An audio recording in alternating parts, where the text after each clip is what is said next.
नमस्कार, मैं हूं बिलाल और आप देख रहे हैं मेरे साथ नेशन 24 न्यूज। और चलिए बुलेटिन में सबसे पहले बात करेंगे उत्तराखंड के लक्सर की। आपको बता दें कि यहाँ पर गढ़मीरपुर के मुख्य मार्ग के यहाँ पर जो है सालों से खराब पड़ा हुआ है, जिसके चलते आए दिन लगातार यहाँ पर हादसे हो रहे हैं।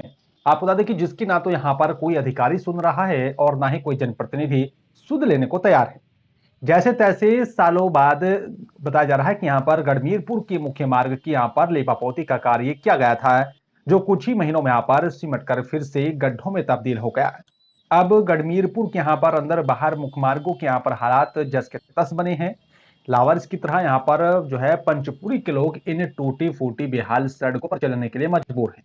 कहना गलत नहीं होगा कि यहाँ पर गढ़मीरपुर में यहाँ पर घुसने वाले किसी भी मुख्य मार्ग की हालत सक्षम है और रोड कहलाने के लिए सही है।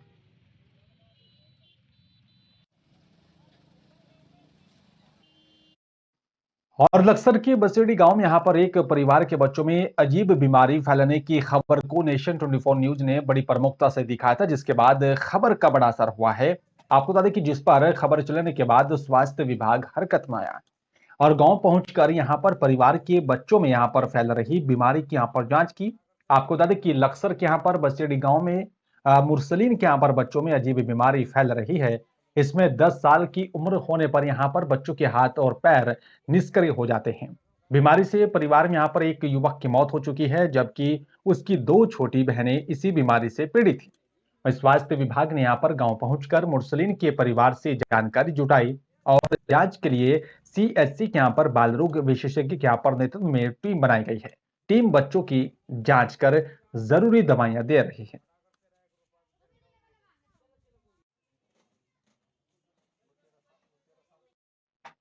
अल्मोड़ा जिले के विकासखंड सल्ट के यहाँ पर रामनगर रानीखेत मोटर मार्ग मोहान से यहाँ पर जो है भतरोज खान तक सफर जो है करना काफी मुश्किल हो रहा है। और आपको बता दें कि लोग यहाँ पर जान हथेली पर रखकर सफर करते हैं। ऐसे में लोगों को यहाँ पर जोखिम भरा सफर तय करना पड़ रहा है। राज्य बनने के बाद भी उत्तराखंड में कई सरकारें बनी, लेकिन मोहान भतरोज खान मार्ग की यहाँ पर किसी ने कोई सुध नहीं ली है। आपको बता दें कि कई स्थानों पर पैराफीट तक नहीं है और चुनाव के समय क्षेत्र के जनप्रतिनिधि घोषणा करते हैं, लेकिन चुनाव के बाद कोई सुध लेने को तैयार नहीं है। रामनगर से बद्रीनाथ, गैरसैंण और साथ ही रानीखेत को जोड़ने वाला मार्ग जोखिम भरा बना हुआ है, जिसके चलते लगातार हादसे होते रहते हैं। रानीखेत मोहान से लेकर घट्टी तक बिल्कुल खस्ता हाल है। 10 साल तक आज तक कोई भी सरकार ने इस पर कोई भी मुद्दा नहीं उठाया। यहाँ पर पैदल चलना हम लोगों के लिए बहुत दुर्लभ हो गया है। और 10 साल से यहाँ गड्ढे गड्ढे हो गए रोड में, यहाँ पैदल चलना मुश्किल हो गया। गाड़ियाँ चलना मुश्किल हो गई। यहाँ पर लोग आए दिन रात हादसे होते हैं इस रोड के कारण। इस रोड जो हमारा राष्ट्रीय राजमार्ग है रानीखेत से मोहान तक, इस रोड को आज तक कोई भी सरकार ने अनदेखी करी इसकी। इसमें आज तक 10 साल से डामर नहीं हुआ। इनमें इतने गड्ढे हो चुके हैं कि दिन रात यहाँ हादसे होते हैं। बहुत सारी समस्याएं, क्योंकि यहाँ पर गड्ढे गड्ढे हैं जगह जगह पर। ऐसा लग रहा है कि जैसे इस रोड का कोई है ही नहीं। और ये आज से नहीं हो रहा है सर, ये इसको हो गए करीबन 10-12 साल हो गए इस रोड को। और जो कि आए दिन यहाँ पे इतने एक्सीडेंट हो रहे हैं कि खुद ही हमारे घर में ही, मतलब खुद ही हमारे घर से ही एक एक्सीडेंट भी हुआ। तो मैं इस रोड के बारे में यही कहता हूँ कि प्लीज़ जो भी सरकार आए और इस सरकार का इस रोड का तुरंत इसका वो करे, निर्माण करे और इस रोड को एक हाईवे के तौर पर लिया जाए इस रोड को। जी।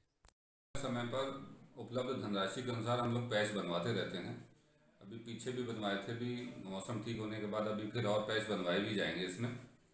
लेकिन चूंकि इसमें जो है सन 2010-11 के बाद से पीरियोडिक रिन्यूअल नहीं हुआ है, इसलिए इस रोड की हालत ज़्यादा खस्ता है। इसकी क्रस्ट पूरी फेल हो चुकी है।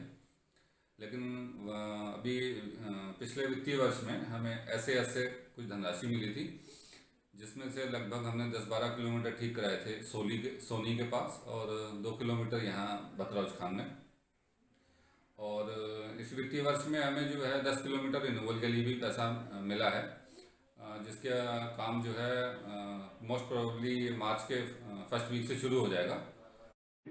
और जिले बात करें मध्य प्रदेश के छिंदवाड़ा की यहाँ पर महोखेड़ विकास खंड के ग्राम उमरानाला बाजार के यहाँ पर शासकीय महाविद्यालय परिसर में यहाँ पर निःशुल्क नेत्र शिविर संपन्न हुआ है, जिसमें ग्राम सहित आसपास क्षेत्र के यहाँ पर नागरिकों ने शिविर में आकर अपनी आंखों की जांच करवाकर शिविर का लाभ लिया।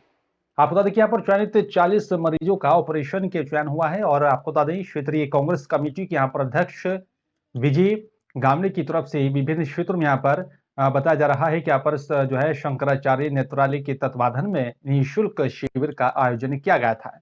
शिविर में यहाँ पर आम नागरिकों की यहाँ पर निःशुल्क जांच की जा रही है, जिसमें यहाँ पर जांच के उपरांत मोतियाबिंद ऑपरेशन के चयनित मरीजों का फिर जो है ज्योतिरेश्वर शंकराचार्य नेत्रालय अस्पताल में निःशुल्क ऑपरेशन किया जाएगा, जिसमें यहाँ पर जो है मोतियाबिंद मरीजों को भी यहाँ पर जो है भोजन की व्यवस्था सहित ले जाने और साथ ही छोड़ने के लिए भी यहाँ पर एम्बुलेंस की सुविधा उपलब्ध करवाई जाएगी। वहीं पे देखते रहिएगा, इसमें एक छोटा सा चेयर है, उससे देख के पढ़िए। अब क्या लिखा है? 8754 अब क्या लिखा है? 63953 अब क्या लिखा है ऊपर वाली लाइन? 228358 अभी ऊपर वाली लाइन पे क्या लिखा है? 374628 ये नीचे वाली लाइन दिख रही है क्या? क्लियर नहीं है। जो कैंप आयोजित हुआ है उस पर बताएं। आज उमराला में जगत गुरु शंकराचार्य स्वामी स्वरूपानंद सरस्वती महाराज जी द्वारा संचालित ट्रस्ट द्वारा आज नेत्र शिविर का आयोजन किया गया। आज इस आयोजन में लगभग 265 मरीजों का जांच की गई, जिसमें से 40 मरीज मोतियाबिंद के पाए गए। उनको 3/3/2022 को सुबह 11 बजे इन लोगों को ज्योतिरेश्वर महान नेत्रालय में ऑपरेशन के लिए ले जाया जाएगा। इन लोगों को किसी भी प्रकार का कोई शुल्क नहीं देना है। इनके जाने आने की, खाने पीने की, ऑपरेशन की निःशुल्क व्यवस्था है। किसी भी प्रकार का कोई भी शुल्क नहीं देना है इन्हें। और यूक्रेन से झाबुआ लौटे यहाँ पर जो है छोटे से गांव सजेली के यहाँ पर रहने वाले छात्र रवि खेतेड़िया ने यहाँ पर भारत सरकार के प्रयासों की जमकर तारीफ करते हुए कहा है कि भारत सरकार वहां पर फंसे लोगों के लिए यहाँ पर बेहतर काम कर रही है। रवि वहां से एमबीबीएस की यहाँ पर पढ़ाई कर रहे हैं। यूक्रेन से दिल्ली फ्लाइट्स और साथ ही यहाँ पर फिर दिल्ली से ट्रेन में यहाँ पर बैठकर झाबुआ के मेघनगर पहुंची। रवि ने बताया कि यहाँ पर जो है कंडीशन सही नहीं है और काफी पैनिक हो रहा है। भारत सरकार वहां से लोगों को लाने के लिए बेहतर काम कर रही है। मैं सरकार से यही कहूंगा कि यहाँ पर सभी को सुरक्षित लेकर वापस भारत लौटे। मैं दैनिक प्रोस्टेट मेडिकल यूनिवर्सिटी में पढ़ता हूँ, जो कि यूक्रेन में है। हम पहले उन्होंने हाई पे क्रिएट कर दिया था कि 16 तारीख को युद्ध होने वाला है वहाँ पे, तो हमने उस समय पहले ही मतलब करवा ली थी 17 तारीख की टिकट, जो कि हुई नहीं थी, जो अपने आप मतलब एयरलाइन से अपने आप ही कैंसिल कर दी थी हमारी टिकट। उसके बाद फिर हमने कराया नहीं कि फिर अब नहीं होगा, 16 तारीख को सोचा फिर नहीं होगा। फिर हमने सोचा कि अब हमें चले जाना चाहिए 22 या 23 को, तो फ्लाइट हो रही थी, टिकट हो रही थी, तो हम आ गए। तो हमें ये भी नहीं पता था कि युद्ध होने वाला, हम जब निकलेंगे उसके अगले दिन युद्ध होने वाला है। तो हम जैसे 22 तारीख को निकले फिर वहाँ पे उज्बेकिस्तान 23 तारीख को पहुंचे थे हम। तो उसके बाद हमें पता चला कि यहाँ पे मतलब। और बालाघाट जिले के आदिवासी बहुल बिरसा जनपद के ग्राम भोंगाद्वार में यहाँ पर बिजली और साथ ही सड़क की यहाँ पर समस्या बनी हुई है, जिसके चलते यहाँ पर लड़कों की शादी पर भी ये समस्या भारी पड़ रही है, जिसके चलते अन्य गांवों के लोग यहाँ पर अपनी बेटी को नहीं बहाना चाहते हैं। ऐसी ही तमाम समस्याओं को लेकर लोग परेशान हैं। जनप्रतिनिधि से लेकर अधिकारियों तक अपनी गुहार लगा चुके हैं, लेकिन इस समस्या का समाधान नहीं हो पा रहा है। ना तो वहां पर बिजली है, ना वहां पर पीने के पानी की समस्या दूर हो पा रही है, ना वहां पर सड़कों का जाल बिछाया गया। इन तमाम समस्याओं को लेकर देखिए इस पर हमारी खास रिपोर्ट। बालाघाट जिले के आदिवासी बहुल बिरसा जनपद के ग्राम भोंगद्वार में बिजली और सड़क की समस्या लड़कों की शादी पर भारी पड़ने लगी है। बिरसा जनपद पंचायत अंतर्गत आने वाले ग्राम पंचायत घुमर के आदिवासी गांव भोंगद्वार में आदिवासी ग्रामीण अपनी परेशानी को लेकर परेशान हैं और उनका कहना है, हम बिना बिजली और सड़क के कैसे जीवन व्यतीत कर रहे हैं। छोटी सी पहाड़ी पर बसे ग्राम भोंगद्वार में 5वीं तक की स्कूल है, आंगनवाड़ी भी है। गांव का एक कुआं भी पीने के पानी और अन्य काम में आता है। न यहाँ हैंडपंप है और न कोई नल जल योजना के पाइप बिछे हैं। बिजली के पोल तो आजादी के बाद से ही कहीं नजर नहीं आ रहे। सड़क के नाम पर कच्चा रास्ता बना है, जो बारिश के दिनों में कीचड़ से सन जाता है। छोटे छोटे गड्ढे उभर आते हैं, जिसके चलते यहाँ ना स्कूल टीचर आ पाते हैं और ना ही आंगनवाड़ी कार्यकर्ता। 6वीं से 12वीं तक के बच्चों को घुम्मूर और पाथरी जाना पड़ता है। क्या नाम है?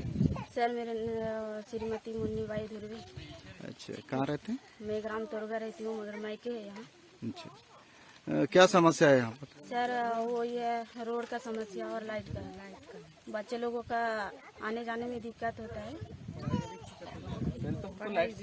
पढ़ाई का वही है प्रॉब्लम। अच्छा, यहाँ बिजली नहीं है तो फिर आप लोग यहाँ पे कभी कोई मोबाइल का इस्तेमाल करते होंगे या बच्चे पढ़ते हैं तो फिर क्या करते हैं? वो घूमर जाते हैं 3 किलोमीटर दूर, चार्ज होता है तो चलाते हैं मोबाइल, ये तो स्विच ऑफ हो जाता है तो कैसे करेंगे? वो लाइट का तो प्रॉब्लम है, वो सूर्य प्लेट से वो लगाते हैं तो थोड़ी बहुत होता है। हमारे यहाँ खासतौर बिजली तो जब से है कि भारत अपने आज़ाद हुआ है तब से कि बिजली के नाम यहाँ आए ही नहीं है।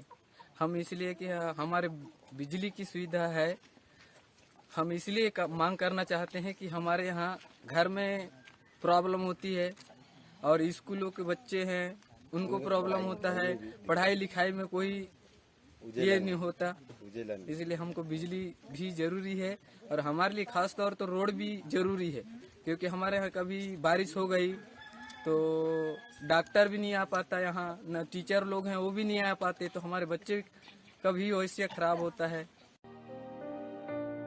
बाकी दिनों में अगर कोई गंभीर बीमार हो जाए तो एम्बुलेंस को पहुंचना मुश्किल हो जाता है। गर्भवती महिलाओं के लिए बनी जननी एक्सप्रेस ग्राम घुम्मूर तक आती है। ग्राम पंचायत हर साल नई ग्रेवेल रोड बनाती है जिसकी मिट्टी मुरम बारिश में बह जाती है।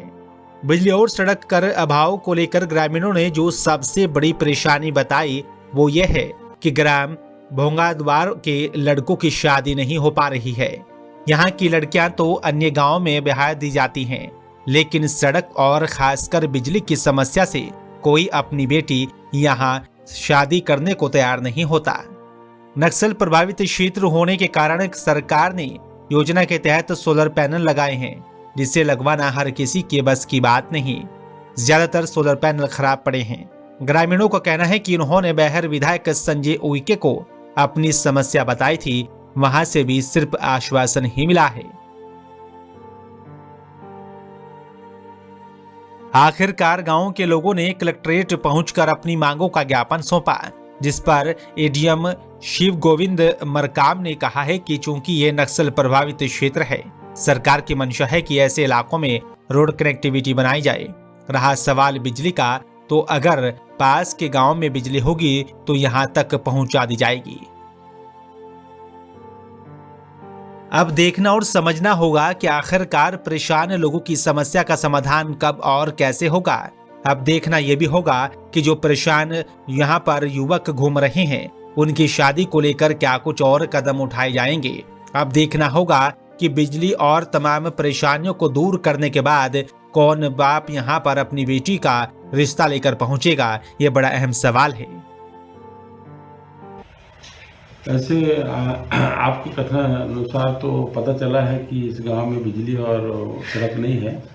ऐसे नक्सल प्रभावित क्षेत्र जितने गांव हैं बालाघाट क्षेत्र में, सभी गांव में शासन का निर्देश है कि आवागमन के साधन सुलभ कराया जाए। इस संबंध में हम लोग दिखाएंगे कि चोल में है नहीं, लेकिन सड़क का निर्माण इस साल होगा। ये और उसी प्रकार जैसे लाइट है तो नज़दीक गांव में अगर होगा तो लाइट का व्यवस्था कर दिया जाएगा।